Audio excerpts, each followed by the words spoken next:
আসসালামু আলাইকুম। 5 তারিখ বাংলাদেশ স্বাধীন হয়েছে। সেই স্বাধীনতার পেছনে কিছু সুনির্দিষ্ট কারণ ছিল।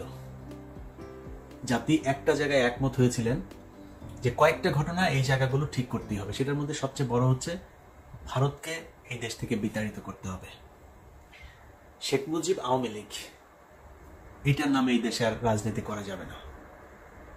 যেই কারণেই 5 তারিখের পরপরই জনগণ যেখানে শেখ মুজিবের ছবি পেয়েছে, আওয়ামী লীগের ছবি পেয়েছে, পোস্টার পেয়েছে, সেগুলো সব ধ্বংস করেছে। তারপরে ঘটনা প্রবাহ আপনারা সবাই জানেন। সবার আগে শুরু করেছেন বিএনপির মহাসচিব মির্জা ফখরুল ইসলাম আলমগীর। তিনি বললেন তার হৃদয়ে রক্তক্ষরণ হয়েছে শেখ মুজিবের এই ছবি দেখা নিয়ে। তারপর আমার একসময় খুব প্রিয় একজন আপা ছিলেন রুমিন ফারানা। এই প্রিয় আপা তিনি বললেন যে ছাত্রলীগকে নিষিদ্ধ করার এই সরকারকে। এরপরে এসে 2 দিন আগে রুহুল কবির রিজভী বলে ফেললেন শেখ মুজিবের এই ছবি এখান থেকে সরানো হোক, এটা আমরা চাই না। এগুলোর পেছনে কি কারণ সেটা বাংলাদেশের মানুষ পরে জানবে বা পরে জানানো হবে। কিন্তু একটা জিনিস মাথায় রাখতে হবে, বিএনপির ডাকে কিন্তু এই দেশের মানুষ রাস্তায় নামে নাই। আসলে এটা মনে রেখে তারপরে কথাবার্তা বলতে হবে। এবং আমরা কিন্তু বিএনপির পয়সায় জীবনের ঝুঁকি নিয়ে পরিবারকে বিপদে ফেলে বিদেশে বসে কথা বলি নাই। দুঃসময়ে যেহেতু বিএনপির সাপোর্ট নাই, সুসময়ে বিএনপির সাহায্য নিয়ে, বিএনপির কাছ থেকে টাকা পয়সা নিয়ে বিএনপির পক্ষেই কথা বলতে হবে। এটা আমাকে দিয়ে অন্তত সম্ভব না ইনশাআল্লাহ। আল্লাহ যদি মস্তিষ্কটা যদি ঠিক রাখেন, ওইটা আল্লাহর রহমতে কোনোদিন করবো না। এই মগজ বিক্রি করে খাবো না। যেটা মনে করি, যেটা চিন্তা করি, ওইটা মৃত্যুর আগ পর্যন্ত ওই জায়গাতেই থাকবো। বাংলাদেশের মানুষ শেষ দিন পর্যন্ত দেখবে ইলিয়াস হুসাইন যেখানে ছিল সেইখানেই থাকবেন।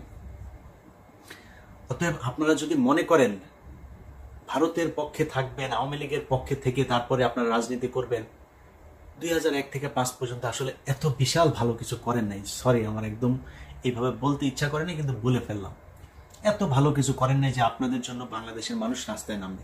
এই যে আপনার দলে এত কোটি কোটি বিএনপি করা মানুষ জীবনের ঝুঁকি নিয়ে এই আন্দোলন করেছে, এই আন্দোলনের ভেতরে জীবন দিয়েছে, অর্ধেকই তো হবে বিএনপির লোকজন, তাই না? জীবন দিয়েছে তারা না আপনাদের এই ভারত প্রীতি আর আওয়ামী প্রীতির জন্য জীবন দেয় নাই।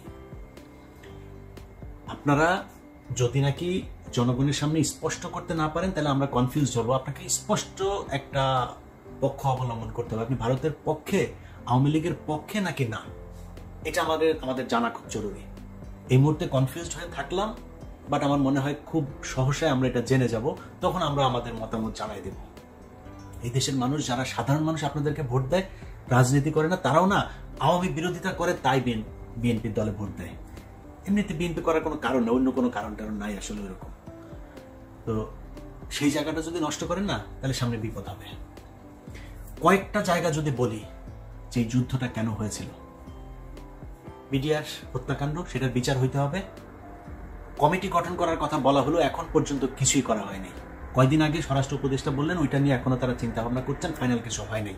এই জন্য আপনাদেরকে ক্ষমতায় বসায়নি। পরের দিন উচিত ছিল বাংলাদেশে কোথায় কোথায় রয়্যাল এজেন্ট আছে সব কটার এই দেশ থেকে বার করা হয় নাই। বিডিআর এর নিরীহ সৈনিকরা তারা জেলখানায় আছে, এখন পর্যন্ত বের করে নাই। উচিত ছিল পরের দিন তাদেরকে যেইভাবেই হোক, জেনারেল অ্যামনেস্টি হোক আর যেইভাবে তাদেরকে করে দেয়া, করা হয় নাই। আলেমদেরকে বের করে দেওয়া দরকার ছিল, করা হয় নাই। এই ছাত্ররা এখন পর্যন্ত হাসপাতালে আহত অবস্থায় আছে, চিকিৎসার টাকা নাই। আপনারা সরকার থেকে কোনো সহযোগিতা করেন নাই এখন পর্যন্ত। গতকালকেও এক পত্রিকাতে নিউজ দেখলাম, যারা নিহত হয়েছে তাদের পরিবারকে এই স্যাবলামো করে 2 লাখ 5 লাখ না, অন্তত 5 কোটি করে টাকা দেওয়া উচিত। তারা এই দেশ স্বাধীন করেছে, দেওয়া হয়নি। বাংলাদেশে গেল 15 বছরে ব্যাপক লুটপাট হয়েছে এই বিদ্যুৎ খাত নিয়ে। সেই জ্বালানি খাতের এখন পর্যন্ত একটা মামলা হয় নাই। আপনি এই নাম কি আপনার দরবেশ বাবা সালমান এফ রহমানের বিরুদ্ধে মামলা হচ্ছে নীলক্ষেতে, সে এক ব্যবসায়ীকে পিটিয়ে মেরেছে। আরে ভাই, এই মামলায় তো সে তার কিছু হবে না, কারণ ওই কাজ তো সে করে নাই। সে যেটা করেছে সেটা দিয়ে 500 বছর তাকে জেলখানায় আটকে রাখা সম্ভব। 500 বার তার ফাঁসি হইতে পারে। তার কারণ সে হত্যা করেছে এই দেশে। মানুষ কাকে করেছে জানেন? এই যে শেয়ার বাজার আছে না, এই শেয়ার বাজারে ক্ষতিগ্রস্ত হয়ে সুইসাইড করেছিল কয়েকজন মানুষ, মনে আছে? তাদের হত্যা মামলা হইতে হবে এর বিরুদ্ধে। যেই পরিবারগুলো শেয়ার মার্কেটে ক্ষতিগ্রস্ত হয়েছে তাদের টাকা ফেরত দিতে হবে, তার সব প্রপার্টি বিক্রি করে নিলামে তুলে তারপরে সেই পরিবারগুলোর কাছে টাকা ফেরত দিতে হবে। যেই ব্যাংকের টাকা আত্মসাৎ করেছে সেই ব্যাংকের টাকা ফেরত দিতে হবে। হচ্ছে কিছুই হচ্ছে না। শুনেছেন এখন পর্যন্ত এই যে বিদ্যুৎ খাতের মিটার আপনার ডিজিটালাইজেশনের মাধ্যমে প্রিপেড মিটারের মাধ্যমে যে কয় ইউনিট খরচ হচ্ছে কোনো কিছু জানা নাই, যা মন চাচ্ছে কাটে নিচ্ছে। সে মিটারের ব্যাপারে কোনো ব্যাপার হয়েছে এখন পর্যন্ত? কিছু করা হয়নি। প্রবাসী লাউঞ্জ তৈরি করছে। আরে ভাই, পাশার চামড়া লাল হয়ে যায় বাইরে কাজ করতে করতে। 10 বছর 15 বছর বউ পোলাপান থুয়া মধ্যপ্রাচ্যে মানুষ বিদেশ খাটে, তার 5 মিনিট এয়ারপোর্টে যায় না, তার বসতে ইচ্ছা করে না। কখন সে পরিবারের কাছে যাবে তার ওই চিন্তা। আপনি এই বালের ভিআইপি লাউঞ্জ টাউন্স, প্রবাসী লাউঞ্জ টাউন্স করে তো লাভ নাই। তাদের জন্য দরকার ছিল 5 লাখ টাকা লাগে সৌদিতে যাইতে, ইন্ডিয়া থেকে যেতে লাগে 70,000। আমার দেশ থেকে কেন 70,000 টাকা একজন মানুষ সৌদিতে যেতে পারবে না? এইটা তার দরকার। একজন মানুষ বিদেশ যেতে চায়, তার পাসপোর্ট করতে কি কি সমস্যা হয় সেই সমস্যার সমাধান করেন। তার বিদেশ যেতে লোন দরকার, যেটা শ্রীলঙ্কা, নেপাল এইসব দেশগুলো করে, তার লোনের ব্যবস্থা করেন, বিদেশ পাঠানোর ব্যবস্থা করেন, মানুষ কাজ করে আপনাকে টাকা দিবে। এই প্রবাসীদের ব্যাপক অবদান আছে, সেই মানুষগুলির পাশে আপনারা এখন পর্যন্ত দাঁড়াইতে পারেন নাই। অতএব মানে বটম লাইন হচ্ছে এই সরকার একটা ব্যর্থ সরকার, কিচ্ছু করতে পারেন নাই। সবশেষ যেই কাজটা করেছেন মোস্তফা সরোয়ার ফারুকীরে এখানে নিয়ে এসে, যেই মানুষরা এই দেশে জীবন দিয়েছে, যে আলেমরা রাস্তায় নেমে এসেছিল 5 তারিখে, সেই আলেমদের মধ্যে থেকে 5 জনকে আপনারা ধরে নিয়ে গিয়েছেন এটার প্রতিবাদ করায়। মোস্তফা সরোয়ার ফারুকীর সংস্কৃতি মন্ত্রণালয় এখন এত কিছু করার এত প্রয়োজন পড়ে নাই। এখন পর্যন্ত মানুষ খাবারের টাকা নাই, মানুষের জিনিসপত্রের দাম হু হু করে বাড়ছে, সিন্ডিকেট ভাঙতে পারেন নাই। সব জায়গায় আওয়ামী লীগের লোককে আইনে এখন আপনি বাণিজ্য উপদেষ্টা বানাচ্ছেন। এই জন্য তারা জীবন দিয়েছিল, এই জন্য তাদের কোনো জায়গার মধ্যে আপনি ব্যবস্থা নিচ্ছেন না। আওয়ামী লীগের লোকজনকে এনে তারপরে বসাচ্ছেন, মুজিব প্রেমীকে এনে তারপরে আপনি উপদেষ্টা বানাচ্ছেন। এই জন্য বাংলাদেশের মানুষ আপনাদের দিয়ে করেছিল। 2 জন মানুষ আছে, একজন নাহিদ, একজন আসিফ, এই 2 জনকে উপদেষ্টা বানানো হয়েছে। আরেকজন মাহফুজ আলম ছিল প্রধান উপদেষ্টার বিশেষ সহকারী, তাকে এনে উপদেষ্টা বানানো হয়েছে। আপনার মনে হয় এটা তার জন্য প্রমোশন? তাকে ওইখান থেকে সরিয়ে দেওয়া হয়েছে যাতে এই আসিফ নজরুল গং, যারা প্রথম আলোর গং, তারা এই ডক্টর মোহাম্মদ ইউনূসের কান ভারী করতে পারে। কারণ ইউনূস তো যেটা সত্য কথা, সে তো বাংলাদেশের কোনো কিছু চিনে না, বাংলাদেশের মানুষকে সে ঠিক মতো চিনেও না, সারা জীবন ছিল বাইরে। সো তাকে কেন রাখা হয়েছে? যেহেতু উনি সবার কাছে সমাদৃত, আন্তর্জাতিকভাবে আমাদের এখন টাকার ক্রাইসিস আছে, রিজার্ভ ক্রাইসিস আছে, তাকে দিয়ে আমরা বিদেশের সাথে লবিংগুলো করতে পারি, এই জন্য তাকে বসাতে সবাই মেনেও নিয়েছে। কিন্তু তাকে দিয়ে এখন যে এই যে প্রথম আলো সহ বিভিন্ন জায়গার এই যে যারা প্রোডাক্ট, এই প্রোডাক্টগুলোকে বসানো হচ্ছে। আপনি দেখেন ডেইলি স্টারের এই যে সাবেক ডেইলি স্টারের প্রোডাক্ট আকবর হোসেন বিবিসির, তাকে বানানো হয়েছে লন্ডনের প্রেস মিনিস্টার। ওয়াশিংটনের বানানো হয়েছে গোলাম মর্তুজা। এই গোলাম মর্তুজার কথা ভুলে গিয়েছি আমরা।